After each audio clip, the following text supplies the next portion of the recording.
We're all feeling it, right? This massive, massive shift happening with AI. But here's the thing, we have totally been here before. This moment we're in feels exactly like the dawn of the public internet. And if you can understand that parallel, you'll have the key to figuring out what's coming next. You see, right now, there's this gap. It's between the people who are just kind of curious about AI and the ones who are actually getting skilled with it. That gap is still pretty small, but trust me, it is closing fast. And this is not the first time we've seen a window like this open only to slam shut later on. Well, that guy was Jeff Bezos. And at the time, most people thought he was completely out of his mind. I mean, buy books from a website when there's a perfectly good bookstore right down the street. It just seemed like a crazy niche idea. And get this, in the very same year, a PhD student over at Stanford was just tinkering with a project to rank web pages. His own advisor called it a cute project. Cute, but not really significant. Well, that student was Larry Page. And yeah, we all know what came out of that cute project. So this really gives you the context for why those ideas were so easy to miss. The rest of the business world was basically just ignoring the internet. Only 5% of the entire planet was even online. You had executives saying things like, our customers don't use the internet. And my personal favorite, our industry is different. Yeah, we know how that ended. So here's the point. We are in 1996 all over again. The technology is different for sure, but the window of opportunity, it looks exactly the same. So let's talk about what most people are missing about AI right now. The real force behind this revolution isn't just about the cool new tools. It's about a really dramatic economic shift. The core ingredient of this new technology, intelligence itself, is becoming incredibly, almost unbelievably cheap. To really wrap your head around this, let's look back. Back in 1882, when Edison opened his first commercial power plant, electricity was a pure luxury good. To run a single modern refrigerator for a year would have cost you about $40,000 in today's money. People rationed every single watt. But then the price just collapsed. Over the decades, it got cheaper and cheaper and cheaper until, by the year 2000, nobody even thought about the cost of flipping a light switch.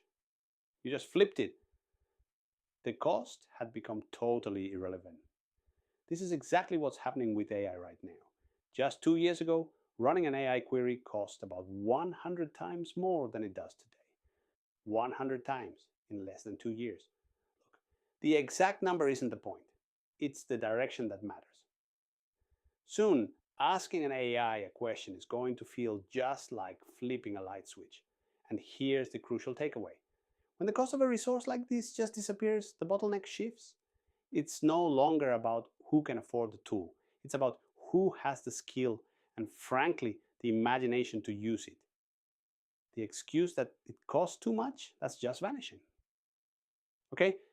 So, if that's the economic engine, where is this whole thing headed? Well, it's not as mysterious as it might seem. We can actually break down the next few years into a really simple three-phase roadmap. Okay? So, phase one is where we are right now. You guide the AI step by step.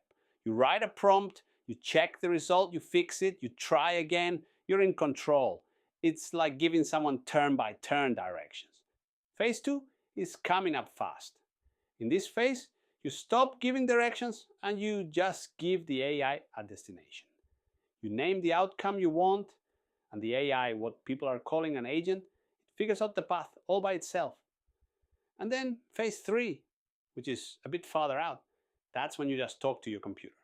No apps, no menus. You just ask for what you need. And this is so important. Here's the critical catch. You cannot skip phase one. The companies that are going to win in phase two won't just be the ones with the flashiest tech. They'll be the ones whose people build the fundamental skills and the right habits right now in this first phase. Learning now is building the entire foundation for everything that's coming next. So as people start this learning process, I see most of them fall into a few common traps that just slow them down, or stop them completely. So let's just walk through them so you can steer clear.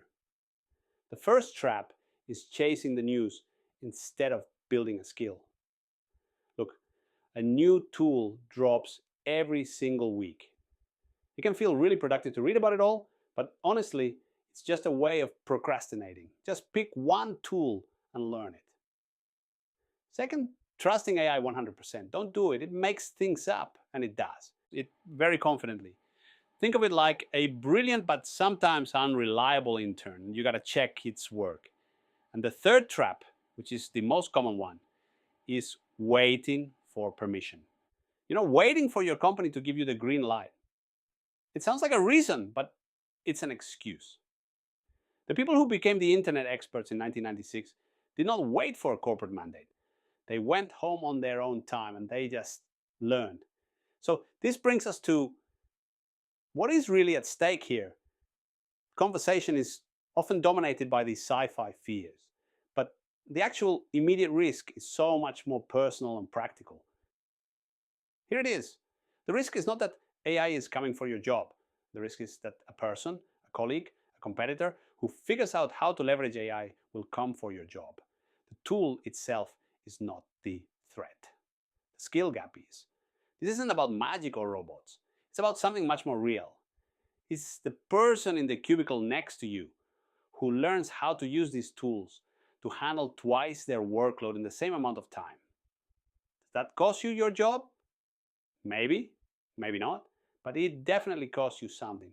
And this brings us back to that window of opportunity. It's open right now, but it is closing. We have roughly 3 to 5 years. Maybe after that, knowing how to use AI won't be an advantage.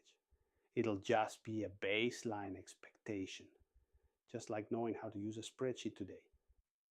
Now is the time to get ahead of the curve. Think back to 1996. Every single company eventually had that one person, the one who took the initiative to learn the new internet thing, while everyone else was waiting to see what would happen. History is repeating itself, and there is absolutely no rule that says that person can't be you this time. So let's just put it all together. The tools are becoming cheaper than electricity. The roadmap is clear, the common traps are easy to avoid, and that window of opportunity is wide open right now, which really leads to the only question that matters. What's stopping you?